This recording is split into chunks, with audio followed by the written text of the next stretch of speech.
Welcome back, ladies and gentlemen, to another week of our spread election 2020 events. Today, we are covering San Francisco Proposition I, which is a property tax increase. In the overview, it's a relatively simple tax in the sense that the San Francisco Business and Tax Regulation, which is the law, currently imposes the following taxes on transfers of property. And this can be sale or inheritance and stuff like that, whenever the title is transferred. Based on the value of the property being transferred, this is the rate that San Francisco taxes the transaction. If your property is worth anywhere from $100, this is just $100, to $250,000, I don't know why it's worded like this in the law, but it says $2.5 of every $500, which I made out to be 0.5%. So let's keep it here. Okay, $2.5 of every $500 of value, and then it increases as it goes up. To change here, this specific proposition only affects these two tiers. So property that is worth above $10 million. First category is $10 million to $25 million, and the second category, 25 plus. And it doubles the rate for these property transfers. Unless you're in the category that you own a building that's worth 10 million plus, which, you know, good for you. I don't have anything like that. I'd be surprised if any of us out of high school has anything that crazy. It's hard.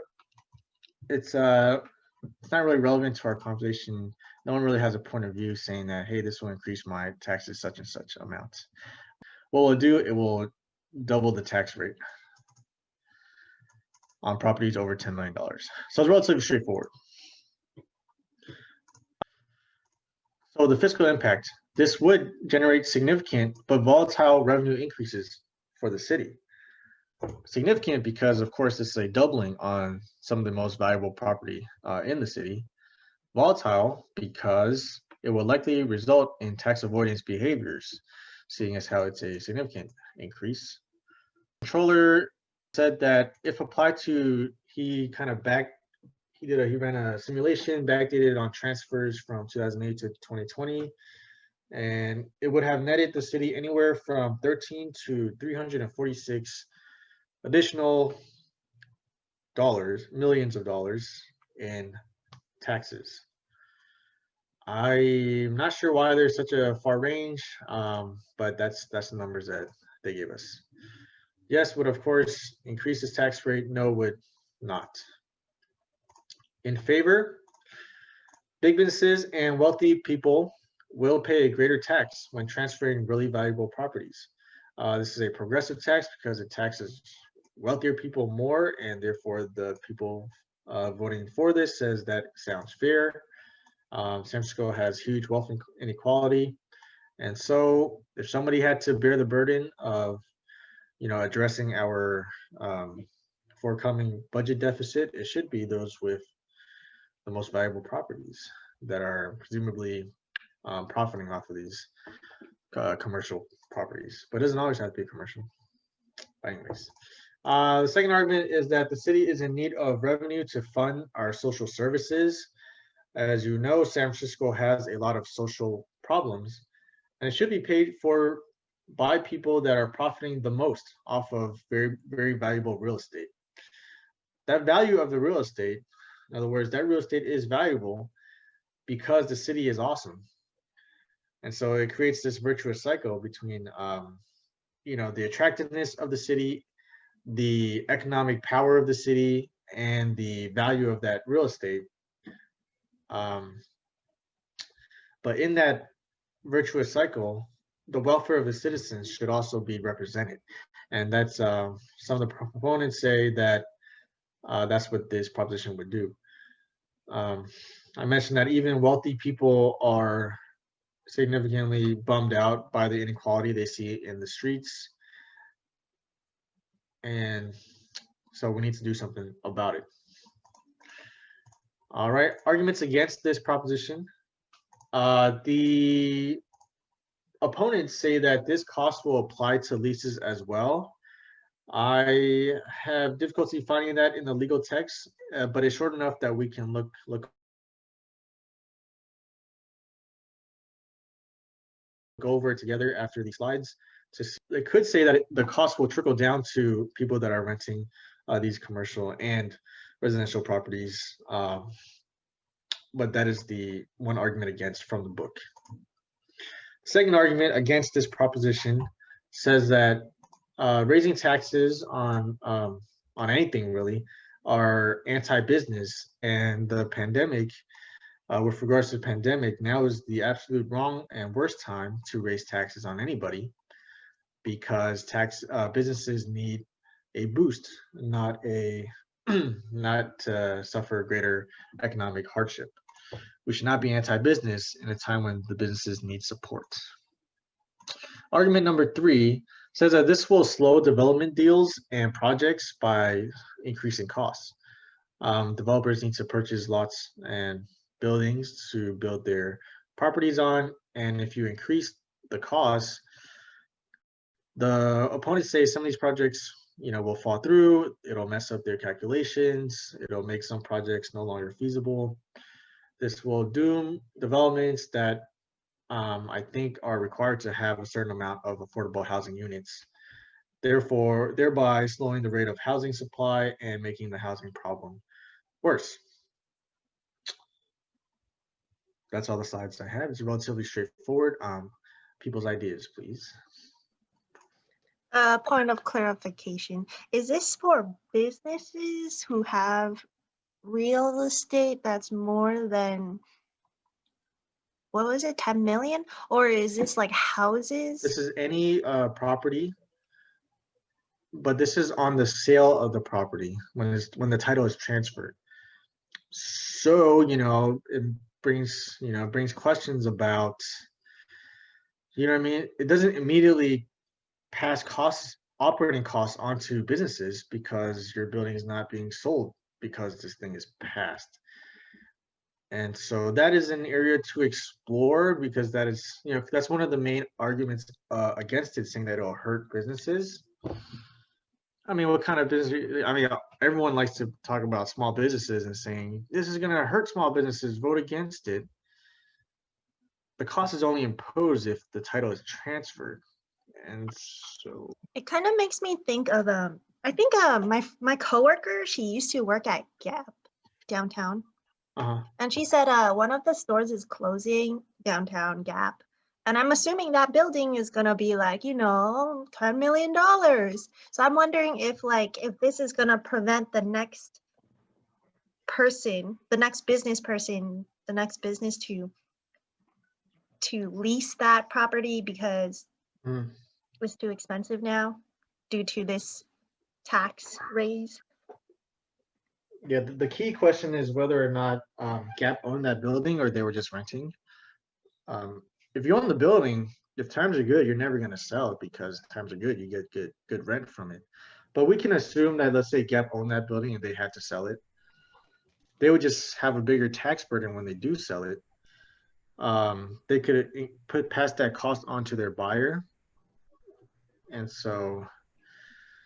that would make that deal maybe harder for the buyer. And would this, so the effect of this, would this result in, that Gap building sitting empty for longer, making the city therefore worse? That is what the opponents would say about that. So,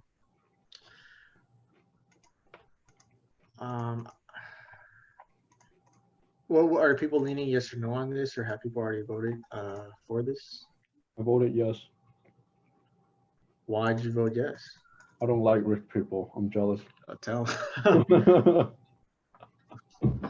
Simple as that. Mm-hmm. I'm currently looking for the legal text because it's not that long, and like the actual official argument against, I'll read it to you. It says it'll affect businesses that are leasing as well, which it's not clear to me that it does. Oh, one of the reasons is that actually a lot of millionaires, millionaires and billionaires are leaving California because of all the high taxes. Mhm. And now, after like the pandemic and shit, we realize that like people don't have to go to the office to work; they can work from home.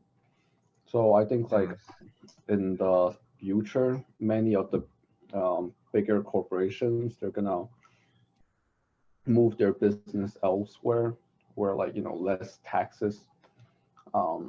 Their office building, their headquarters to like less places with less taxes, and I think this will in turn make the cost of living in San Francisco be lower. So like now this is like me kind of like give them a kick in the back to make them like leave faster. Mm-hmm. So I can buy a house cheaper Mm-hmm. in like 10 years, 20 years. Yeah, I've heard that too. And that's not like a new story. Like a lot of people are always saying, how do people live in San Francisco and California when things are so crazy? So the opponents to to any measure that kind of raises taxes and stuff like that are always saying, you might tip it over the edge with like super high tax rate and suddenly it'll be a ghost town. No one wants to live here. People have been saying that for decades, and it hasn't really happened yet. Maybe the pandemic is something different. But there's immense value to companies like staying in the Bay Area because all the smart workers are here and all this stuff. There's great value to that. So Jackie is saying he doesn't think this tax will tip it over the edge and cause San Francisco to lose hella money from rich people. I mean, honestly, like besides like taxes from corporations like San Francisco, I don't think it will ever become a ghost town because we have like one of the best parks, one of the best views, and one of like the main hub in California, like or North Cal at least. Like all the events is planned around Bay Area, so I don't think like if we raise the taxes, like and like let's say rich people, corporations, they leave, okay, whatever. I don't think it will still be like really bad for San Francisco, but definitely like I would really hope that property value will drop if they leave. Yeah, I don't know, man. It's gonna be hard, especially San Francisco. I would frame it as like, so if this passes, right, their tax rate would double. Let me take a look at what it would double to. It's like 6%.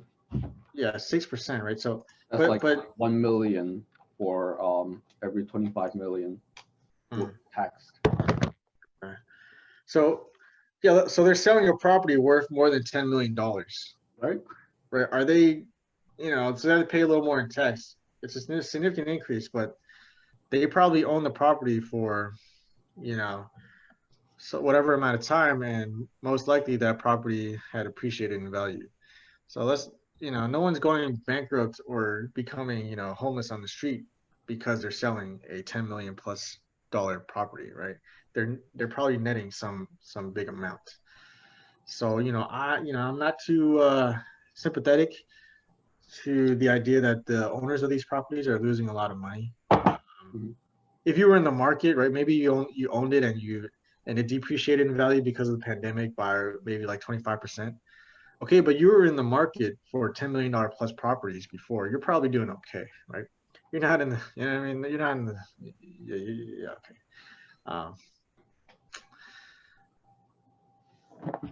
Does anyone?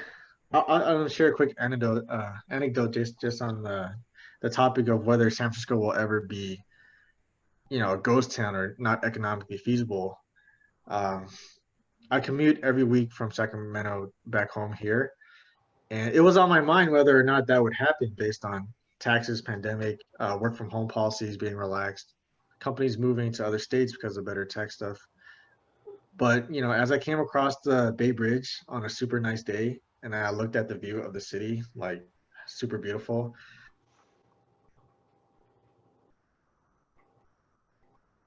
I was like, yeah, okay, no, that's never gonna happen to everybody. Tourism is always going to be a thing in San Francisco. Mm-hmm. Yeah, it's been around since the freaking gold rush. It's reinvented itself many times, and so I don't find that argument that this tax will be the straw that breaks the camel's back. I don't find that feasible. Um, what do you guys think? Kick out the rich people. It's not their house, it's our house. I don't see San Francisco like being a ghost town anytime soon. Yeah. I'm leaning towards yes on this prop too. It's our town. Lenin was right.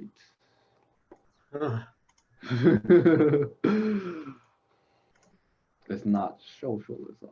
It's a communism. Anyway, sorry. Well, yay, we did it. Yeah. You guys voted? No, I didn't. I barely opened my envelope today. Does anyone think, how would this harm small businesses? I mean, like, what's the scenario? Trickle down theory. Right.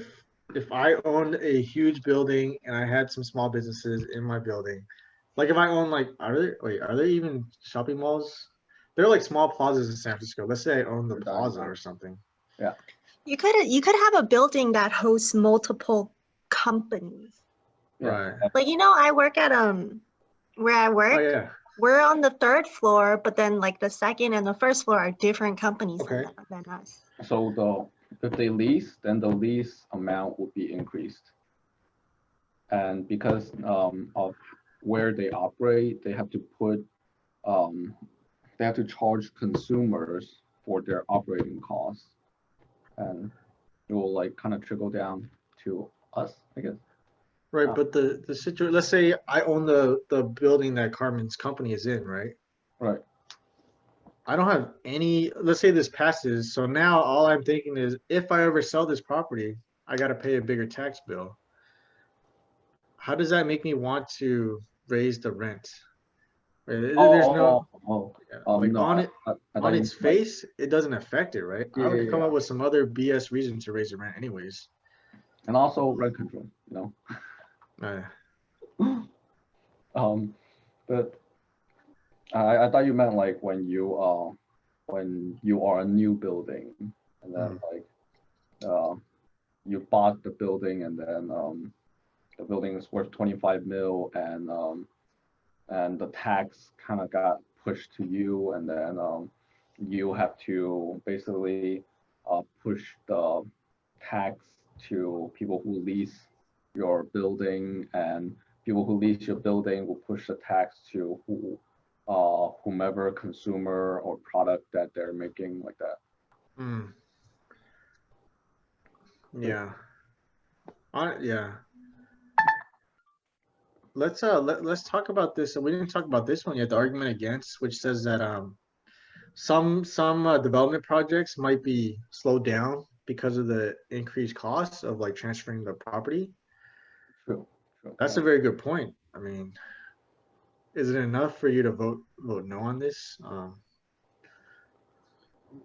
don't know. Yeah. I mean, like, if you've been driving around San Francisco, there's actually a lot of like modernization, a lot more like apartment high-rises building that's like getting built up. They already like the projects already like you can't stop it anymore. They dig ground. Some of them already finished, and like how about the future ones? Well, like you said, I don't think it will stop them, because one, San Francisco is like in dire demand of like housing. So if they want, they can just push the cost to the consumers, and just say, oh, we don't have to worry about it. But I don't know. I think people who can spend 25 million on like housing project or like building for corporation, like the what's the tower that was built not long ago? What's that tower? The really tallest building in San Francisco now? Salesforce? Yeah. Salesforce? If they can spend that much money, they can pay more taxes. That's just, yeah. I'm very anti-corporations. Yeah. I would also mention as a rebuttal to this argument that there is apparently in San Francisco law, if you sell your building to the city of San Francisco or an approved nonprofit agency, your tax rate is totally different. It's like 0.75%. So I don't know, just bringing that up as a potential point against this argument against, which, you know, which means, okay, let's say I have a plot of land and I don't want it anymore. I'm looking for buyers. If I sell it to the city or to somebody, a nonprofit that wants to build affordable housing units, I can save a lot of money on tax.